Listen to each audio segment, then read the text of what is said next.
네, 안녕하십니까. 비만큼 반갑다고 하니 제가 정말 감사합니다. 오늘은 제가 이 서울의 각 한강 변지 이렇게 보면 등지대에 보면 벚꽃과 비가 내려진 모습이 너무 아름다운 것 같습니다. 저도 한 10년 만에 처음으로 방송에서 넥타이를 한번 풀고 이렇게 여러분께 인사를 드리는 것 같습니다. 한번 괜찮은지 봐주셨으면 좋겠고요. 무엇보다도 저는 여러분의 뭐라 그럴까, 이 부동산 경기에서 오는 스트레스를 좀 풀어드리고자 많이 노력을 하고 있는데, 아마 올해는 계속 제가 변신을 해서 여러분을 좀 스트레스를 풀어주는 한 해가 돼야 될 것 같습니다. 자, 오늘 또 여러분의 부동산 고민 많으시죠? 지금 전화 주시기 바랍니다. 벚꽃처럼 맑고 밝게 해드리도록 하겠습니다. 네, 봄꽃처럼 또 예쁜 마음으로 생활하실 수 있도록 여러분의 고민은 차윤원 대표께 맡겨보시기 바랄게요. 오늘도 여러분의 고민 상담 무료로 진행하겠습니다. 서울지역번호 02-2638-3970번 지금 바로 연락 주시면 말씀 가능하고요. 여러분의 고민 만나보기에 앞서서 오늘도 역시 꼭꼭 박사의 부동산 명강의 시간 이어가 볼 텐데요. 대표님, 오늘은 꼭꼭 박사의 강의 어떤 내용으로 좀 준비해 주셨나요?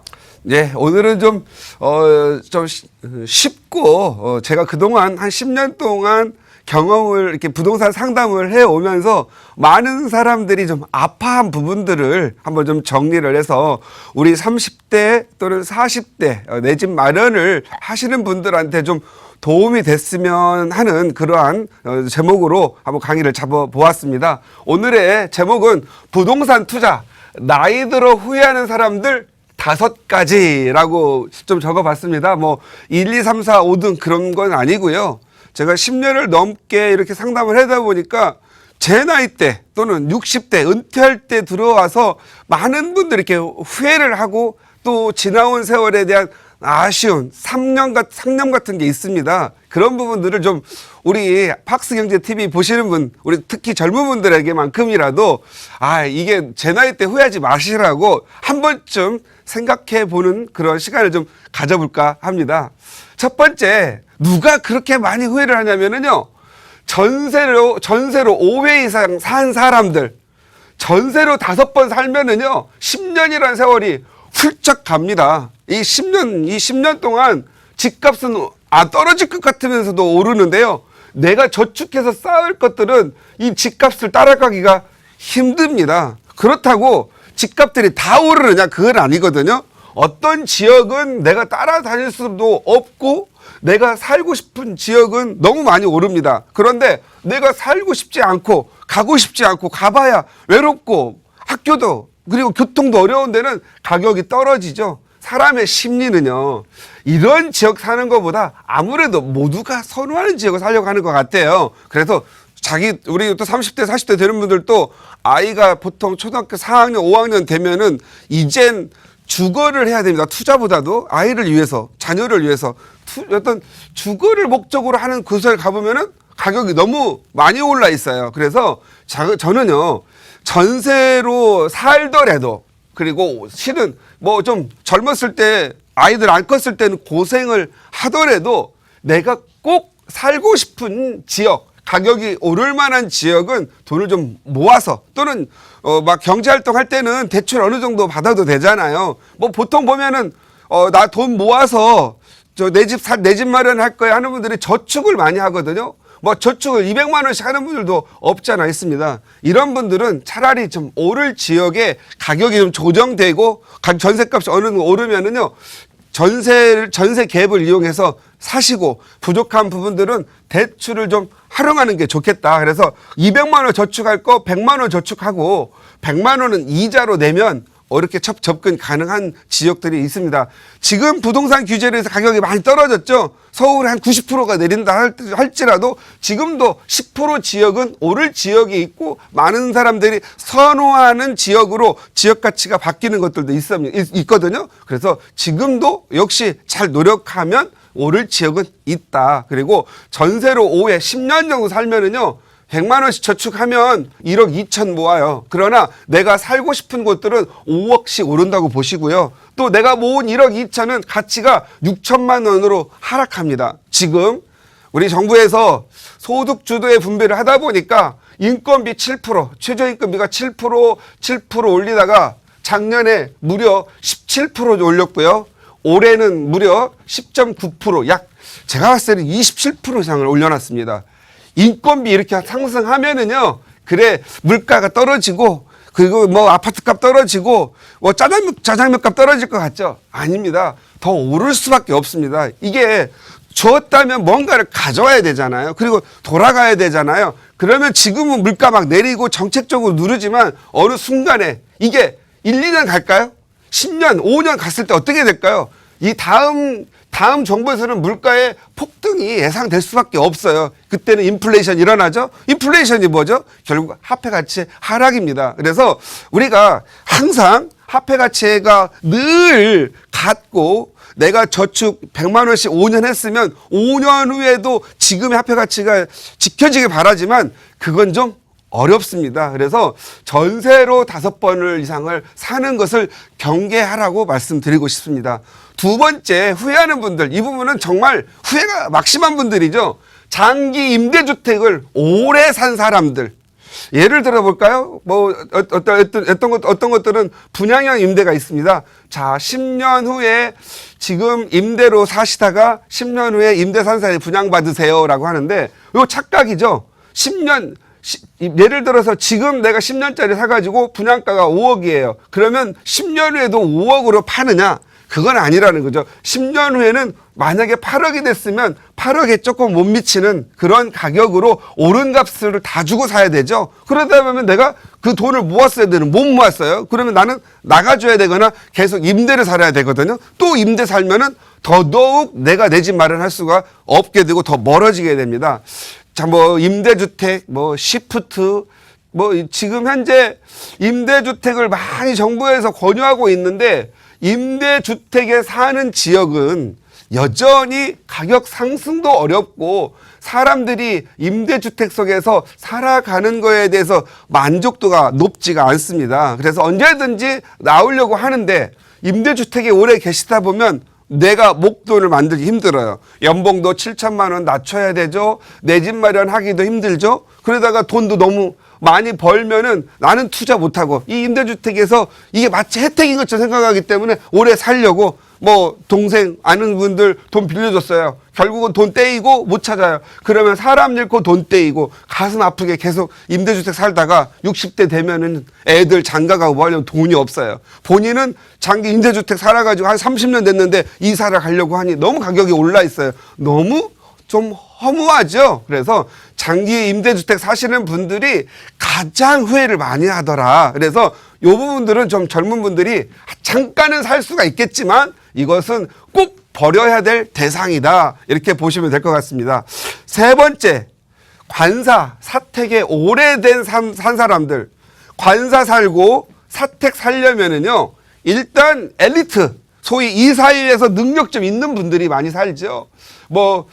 이 관사를 살게 되면 이게 좀 취약한 부분이 있어요. 좋은 지역, 내가 관사를 안 좋은 지역 관사를 살고 좋은 지역의 주택을 사는 사람은 그나마 부자 돼요.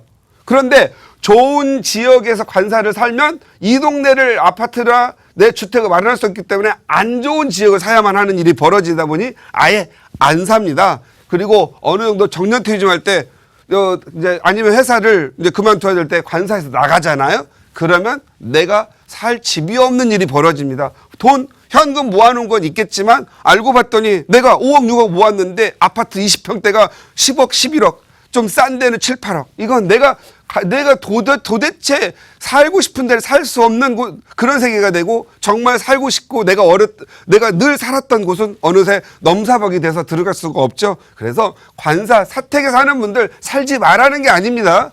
관사 사택에 사는 사람들도 이 부동산 세계에 투자를 이해를 하시고 공부를 하셔서 그리고 내가 언제든지 사택과 관사에서 나와야만 하기 때문에 나오는 준비를 하는 것도 소홀히 하지 마라. 이렇게 말씀드리고 싶습니다.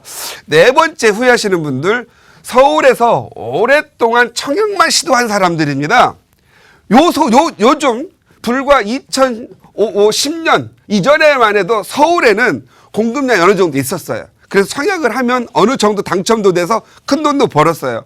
그런데 요즘은 서울에서는 물량이 안 나와요. 나와봐야 재건축 또는 재개발을 해서 조합원들이 가져가고 남는 물량이 나오기 때문에 경쟁률은 치열하고 가점도 높아서 자기가 청약을 받을 수가 없습니다. 보통 청약하면은 과거에는 좀 소위 로또 당첨 같은 분위기도 있었어요. 그런데 요즘은 될 때는 아주 잘 되는데 그 당첨될 확률이 거의 없어요. 그래서 1년에 신혼으로도 해봐, 특공으로도 해봐, 청약으로도 해봐, 그러다가 10년, 15년 하면은요, 한 번은 당첨되겠죠. 그런데 이미 10년, 15년 동안 다른 데 투자한 친구들과 비교하면 나만 이러고 있는 경우가 많아요. 그래서 마지막에 얼마 벌려고 청약만 하지 말고요. 청약은 그냥 이렇게 생각하셨으면 좋겠어요. 이젠 청약으로 내가 좋은 집을 받아서 부자 되는 그 기회 가능성은 정말 별 따는 거라고 생각을 하시고 포기를 하세요. 그리고 내 집 마련을 할 수 있다면 가급적이면 대출 받아서라도 하세요. 그리고 또 하나를 하셔야 돼요. 청약하시는 분들은요, 가점제가 있고 추첨식이 있잖아요. 추첨제가 있잖아요. 추첨제에다가 시시때때로 시간 나는 대로 그냥 하시기 바래요. 그러다가 어쩌다 되면 내가 부모에게 효도하니까 효도한 보람으로 왔구나 하는 마음으로 하시기 바래요. 내 집 있는 상황에서 추첨제 하다가 되면 금상첨화고요. 내 집도 없는 상황에서 이거 계속 가가지고 떨어지면 이거 너무너무 피해가 큽니다. 그래서 요즘 많은 분들이 후회하는 분들이 청약을 시도한 사람들이에요. 그러다가 서울에서 하다 안 되면 돈도 안 되고 이것저것 안 되니까 결국은 서울을 벗어나서 아무도 안 좋아하고 선호도가 떨어지는 지역에 신문 광고 보고 됐다가 일단은 당첨됐을 때는 그러면 피가 이렇게 높다가도 지금 입주할 때 되면은 마이너스 피가 돼서 5천, 6천 피는 하늘로 날아가고 오히려 계약금 날리고 또 마이너스 2천씩 더 해가지고 팔려고 해도 팔리지 않습니다. 지금 이러한 상황 속에 놓여 있는 분들이 너무너무 많으시다. 앞으로 청약 받을 때도요, 이제는 전문가의 상담을 하셔서 내가 집이 없고 내가 내 집 마련을 하기 위해서 가슴이 뜨거우면 광고밖에 안 보입니다. 이 전문가하고 상담, 일 저지르기 전에 꼭 상담받고 하십시오. 그 동네를 전문가들은 될 동네, 알 동네, 가격이 오를 동네, 안 오를 동네, 전세가 나갈 동네, 안 나갈 때 이것을 객관적으로 보는데 이 청약은 알면서도 당해요. 왜? 사람이 가면은요, 청약한 현장에 엄청난 사람들이 모여오기 때문에 이거 혹시 이거 뭐 되는 거 아니야라고 나도 모르게 착각을 하게 됩니다. 착각을 하는 곳은 곧 내가 갑자기 청약을 해서 망하는 지름길에 생각하셔서 냉정한 판단을 하기 위해서 청약하시는 분들 이거 너무 뜨거우지 말고 꼭 상담받고 하시기 바랍니다. 다섯 번째, 최근에 후회하는 분들이 많이 늘어나고 있습니다. 나만 살기 좋은 지역에서 오래 산 사람들, 특히 나이 드신 분들, 남성분들, 은퇴하신 분들, 무언가 좀 사회적으로 좀 있었던 분들은 나만 살기 좋은 지역에 가서 나만 편하게 살려고 생각해요. 부인이나 자녀분들은 생각지도 않고 나만 공기 좋고 나만 풀 뽑는 거 좋아하고 이런 것들 좋아하는 분들 있죠. 나만 살기 좋은 지역은 자기 혼자 가시기 바랍니다. 가면 나만 살기 좋은 지역은요, 전세 아주 낮은 가격에 살 수 있는 게 굉장히 많으니까 사지 마시기 바래요. 모두가 좋아하는 지역, 불특정 다수가 좋아하는 지역에 가서 조금 어렵더라도 약간 다소 무리를 하더라도 사시기 바랍니다. 그 나만 살기 좋은 지역은요, 가격도 오르지도 않고 팔리지도 않습니다. 이런 부분들은 나중에 인구가 계속 줄어들면요, 인구 밀도 부분이 없다 보니까 동네 전체가 비어지거든요. 그래서 혼자 외로이 삽니다.